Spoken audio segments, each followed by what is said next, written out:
estiver colocando vários termos de anarmonicidade no oscilador, também ele vai ser a coisa em si. Então nós vamos pensar no potencial polinomial. Então o nosso V de x, né, hipótese, né?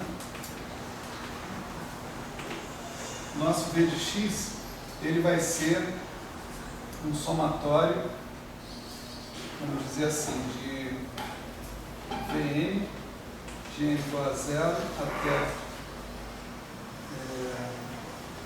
n igual a 2, né?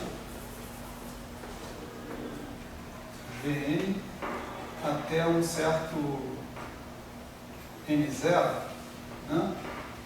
X elevado a n. Certo?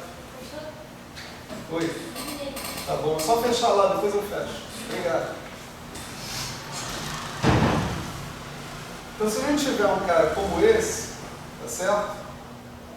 Um potencial desse tipo, a gente pode se perguntar como é que é o propagador, né, associado a uma situação como essa, ao ter um potencial desse tipo. Né? Então, isso em princípio não é muito problemático não. A gente pode obter uma representação para esse propagador em termos, né, de coisas que a gente já conhece. Então, o propagador em questão, ele seria o seguinte: v de xt, x0, t0, seria integral dx da exponencial de i sobre h cortado, integral d0 a t de novo, dt barra, né? Vamos lá, energia cinética, 1 meio de mx ponto ao quadrado, menos o v de x, que é esse cara que está aí.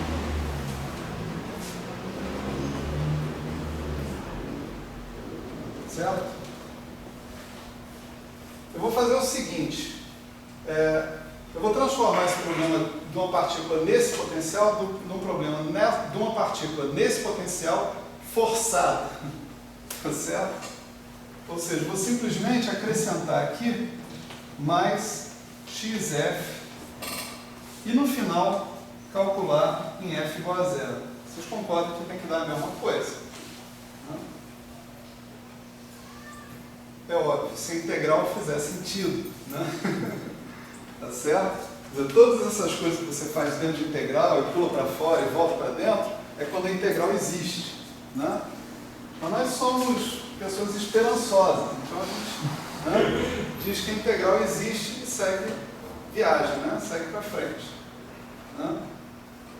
Então, se a gente tem uma situação dessas, né, é bem interessante observar o seguinte, que esse potencial todo que está aqui, ele pode ser reduzido ao potencial do oscilador harmônico, mais a atuação de um certo operador aqui na frente dessa integral funcional. Né? Para isso, a gente tem que observar o seguinte: imagina que você calcule DADF de t da integral em dx exponencial de i sobre h cortado, integral de d0 a t, dt barra, certo? De a mesma coisa de 5, 1 meio de n x ponto ao quadrado, só que sem o termo de potencial, mais xf. Vamos supor que a gente fizesse isso. Tá bom, vamos fazer isso não. Vamos fazer isso aqui. Menos V2 x2 mais xf. Tá? Quer dizer, eu estou pegando o primeiro termo aqui da expansão do potencial e deixando lá. Por quê? Porque ele vai me reproduzir o oscilador harmônico. Só isso. Né? O que acontece se eu calcular isso aqui? DDF de t desse cara que está aqui. Isso aqui vai... Esse DDF de t pode entrar na integral funcional, porque eu estou integrando em x. E a minha derivada funcional em relação a f. Ou seja, no final dessa conta toda aqui, eu tenho que obter um certo funcional de f, conforme eu obtive aqui. Né? Tá certo? Então, eu posso entrar com a minha derivada funcional e a minha derivada funcional vai atuar onde depender de f. Onde é que depende de f? Só aqui, ó, nesse lugar. Né? Então, a derivada funcional da exponencial da própria exponencial, aí vem a derivada funcional da integral, tem esse termo que não depende de f, esse termo que não depende de f, cai fora. Vou derivar funcionalmente a integral de xf. Vai dar uma delta de t menos t bar, integrado em t bar, vai dar o f de t. Desculpa, vai dar o x de t. Né? Então isso aqui vai dar integral em dx de x de t, exponencial de i sobre h cortado, integral da mesma coisa. Tá certo? E se eu fizesse duas derivadas funcionais em relação a f de t, o que aconteceria? Se eu fizesse isso aqui, d2, df de t2. Então seria a mesma coisa. O que caiu aqui foi um x de t. Então se eu vou derivar funcionalmente, eu vou derivar de novo. O único lugar que depende de f é lá em cima. Então vai aparecer isso aqui, ó. X de t ao quadrado. Não? E se eu derivar n vezes esse cara, isso aqui vai aparecer n vezes também. Tá certo? Portanto, né, o que acontece é o seguinte: todo esse termo que está aparecendo aqui, eu posso substituir por um operador envolvendo a derivada funcional em relação a f. Né? Vou dizer o seguinte, olha, exponencial de i sobre h cortado. Perdão, aqui faltou um detalhe, né? Cada vez que eu derivar em relação a f, me cai o x, mas me cai junto i sobre h cortado. Então eu tenho que descontar isso daqui com h cortado sobre i elevado a n. Senão não aparece só o x, aparece i sobre h cortado elevado a n. Né? Então, eu vou aparecer com exponencial de i sobre h cortado, integral em dt bar, entre t0 e t, tá? De algo assim, somatório, de n igual a 3 até o tal L0, o n igual a 2, eu estou deixando, né, aqui dentro da minha integral funcional, não estou fazendo essa derivação em relação a ele. De quê? De h cortado de i sobre h cortado sobre i, derivado em relação a f de t, barra, né, elevado a n Vn. Né?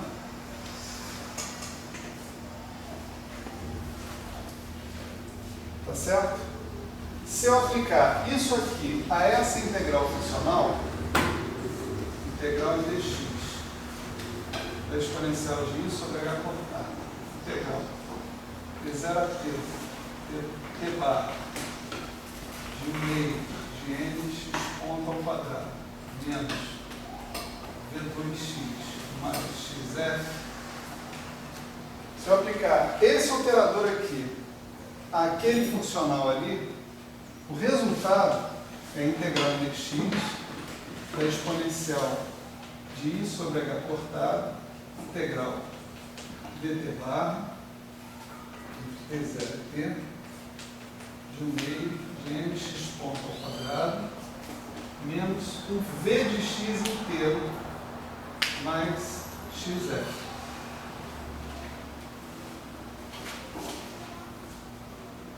Tá certo? Mas isso aqui é exatamente o g de xt x0 t0. Tá certo? E daí? Né? Daí é o seguinte, esse operador que está aqui, ele envolve derivadas funcionais e não integrais funcionais. Tá certo? Derivar é muito mais fácil do que integrar. Ele está atuando sobre esse cara que está aqui, que é o quê? né? Exatamente o propagador do oscilador harmônico forçado, o qual nós já calculamos. Pode ser esse ou esse, ainda resta uma dúvida aí para ser esclarecida na aula que vem. Certo? Nós já calculamos esse cara. Nós sabemos, esquece o fator que a gente não conhece, o fator que a gente conhece, né, é a dependência em F desse funcional. A gente tem a dependência em F totalmente levantada. Tá certo? Isso daqui é um certo funcional de F fixo, que a gente conhece. Portanto, eu sei fazer a ação desse cara que está aqui sobre isso que está aqui, ordem por ordem da expansão da minha exponencial. Né? Eu tenho exponencial de alguma coisa. Isso é 1 mais alguma coisa, mais 1 sobre 2 fatorial, alguma coisa ao quadrado, mais 1 sobre 3 fatorial, alguma coisa ao cubo, assim por diante. Né? Então, ordem por ordem, eu sei fazer a aplicação desse objeto que está aqui sobre aquele funcional específico de F que eu montei ali. Então, eu tenho como resultado, né, um tipo de expansão perturbativa, onde o meu H0, o meu L0, a minha lagrangiana inicial, a minha lagrangiana livre, entre aspas, é a lagrangiana do oscilador harmônico. Né? O que está faltando aqui? Perdão, faltou um detalhe muito importante aqui no final. Eu faço tudo isso, mas no final, para eu obter esse cara que está aqui, eu tenho que fazer F igual a 0. Né?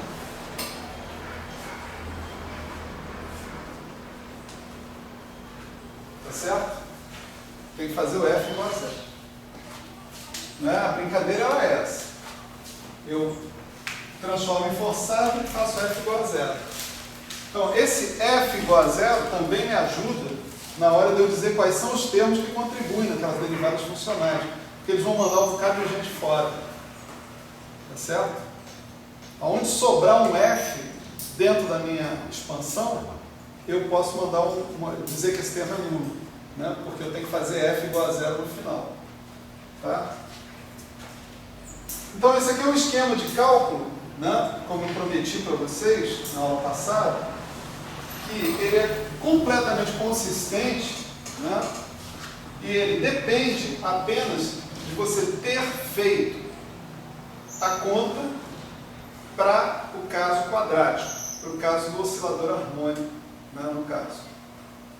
Vê que a gente poderia botar o V2x2 aqui dentro também, né? E aí o nosso ponto de partida não seria o oscilador harmônico, seria partícula livre, que seria pior ainda. Né? E quanto mais gente eu conseguisse colocar aqui dentro, seria melhor. Né? Mas infelizmente a gente só sabe fazer essas integrais funcionais quadraticamente. Né? Isso daqui é um esquema de cálculo concreto, usando a integral funcional para um potencial completamente arbitrário, entende? Diferente do potencial do oscilador harmônico. Tá certo? E aqui está bastante claro que todos os problemas de singularidade da medida, etc. e tal, já estão discutidos anteriormente. Já foram discutidos no caso do oscilador harmônico.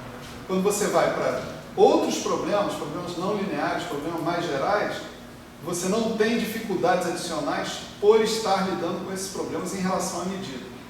Os problemas de definição da medida já foram resolvidos ou deveriam ter sido ali anteriormente. Certo? A promessa é dívida, né? Está cumprida. Essa daí. Ainda faltam muitas, mas tudo bem. Deixa eu só encerrar hoje falando de uma coisa interessante, né? Em relação à integral funcional.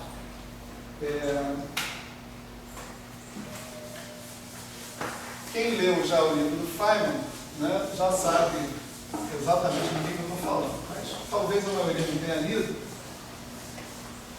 Então, vale a pena chamar a atenção para esse ponto, né?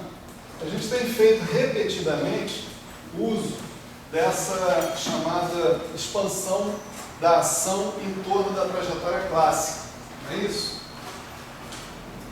O ponto é o seguinte, o ponto é que a ação, né, ela é um mínimo, né, toda vez que você calcula ela sobre a trajetória clássica. Quando você calcula ela além da trajetória clássica, né, numa configuração genérica, você tem termos como esses, que são termos, por exemplo, dt', dt2', d2s, dx t', dx t2', x t' menos x clássico de t', x t2' menos x clássico de t2', né? Mais outras coisas, né? A pergunta é a seguinte: a integral de trajetória é uma integral sobre as trajetórias, né? Qual é a trajetória que mais contribui, né, para a ação, para a integral de trajetória, né? A gente está fazendo isso aqui, né? Vamos supor que todo mundo sabe o que está fazendo, inclusive eu, né? Então a gente tem S de X. Qual é a trajetória X que mais contribui para essa ação, para essa integral que a gente está fazendo aí? A resposta é dada por aquele, pela mesmo raciocínio que a gente faz quando a gente vai calcular interferência, por exemplo, né, de ondas, ou coisa que seja, né? O que você está fazendo aqui? Você está somando termos que são oscilantes, em princípio, exponencial de I sobre H cortado, né? Isso é cosseno, seno, etc. Então você não tem oscilações. Você vai calcular para uma trajetória, você vai obter um cara. Quando você andar um pouquinho para o lado dessa trajetória, esse S vai variar, né? Se o seu S é mínimo, você está na trajetória que contribui com a menor oscilação para essa fase que está aí. Portanto, é maior probabilidade de você ter interferência construtiva. Se você bota um X vizinho, né, que não transforma a atuação no mínimo, ele vai aumentar o valor da atuação. Quando ele aumenta o valor da atuação, a fase desses seus senos e cossenos oscila mais rápido. Portanto, você tem uma maior tendência a haver cancelamentos entre essas oscilações. Se você se afasta muito da trajetória clássica, aí a atuação vai para qualquer lugar, né? E você tem oscilações fortíssimas dentro desses caras. Então, a primeira contribuição, a contribuição mais importante que você poderia imaginar desse cara daqui, é justamente a contribuição da trajetória clássica. Tem outras? Tem outras, né? Mas a mais importante delas é exatamente essa. Então, se você quisesse fazer uma aproximação, né, do seu problema, da fase, né, associada, né, da amplitude associada com o caminho, né, com o problema de sair de x0 e chegar em x, né, é isso que a gente está querendo, né? A gente está querendo a amplitude de probabilidade associada, né, a sair de x0 e chegar em x. O cara que mais contribui é a trajetória clássica. Os outros caras contribuem também, mas eles oscilam mais rápido e têm uma maior tendência a fornecer interferência destrutiva e não aparecer, né? Esse é o primeiro lugar onde o princípio de minimação parece ter uma justificativa física, né? Porque no âmbito da mecânica clássica, o que você fala do princípio de minimação? Bom, isso é um truque para obter as equações de movimento. de Newton, as equações de Newton. Né? Então, as equações de Newton são lá umas equações que eu tenho dentro do meu sistema, que Deus disse que elas são assim, e elas são, pronto. Né? Aí eu reformulei tudo e falei assim, não, eu posso obter as equações de Newton no princípio de minimação. Mas por que esse objeto, essa tal de ação, tem que ser mínimo? Né? Dentro da mecânica clássica não tem resposta para isso. Tem que ser mínimo porque isso dá as equações de Newton. Bom, mas qual é a interpretação física da ação? Né?